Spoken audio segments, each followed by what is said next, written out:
વૃદ્ધ વોચમેનને માર મારવામાં આવ્યો હતો। વૃદ્ધ હિંમતભાઈ ચૌહાણ ઉત્તરાયણની વેદાંત સિટીમાં વોચમેન તરીકે ફરજ બજાવે છે। સોસાયટીમાં રહેતા મનીષ પાનસુરિયા અને તેમના પિતા જયસુખ પાનસુરિયાએ હિંમતભાઈ પર હુમલો કર્યો હતો।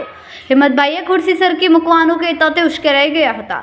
પુત્રે આવીને અપશબ્દો કહીને તમાચા માર્યા હતા। પિતાએ લાકડીથી ફટકારતા વૃદ્ધ બચવા માટે ભાગ્યા હતા। પીછો કરો પિતા પુત્રે ફરી લાકડી અને લાકડાના ફટકાથી ધોરમાર માર્યો હતો। સમગ્ર ઘટના સીસીટીવીમાં કેદ થઈ હતી। ઉત્તરાયણ પોલીસે ફરિયાદના આધારે આરોપીને પકડી પાડ્યો। આરોપી મનીષ પાનસુરિયાની કરવામાં આવી ધરપકડ। જી સાહેબ, ગઈ તારીખ 20/12/2025ના રોજ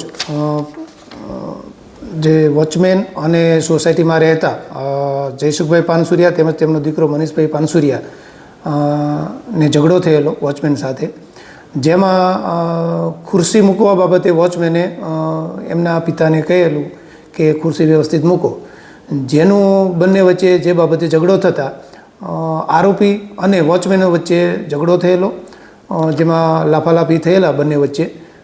આજરોજ આરોપી મનીષભાઈ પાનસુરિયાને હોયની એ બાબતે ધરપકડ કરેલ છે અને આરોપી નંબર 2 જયસુખભાઈ પાનસુરિયા એમના જે પિતા છે એ પણ વયોવૃદ્ધ છે, એમને નોટિસ આપવામાં આવેલ છે।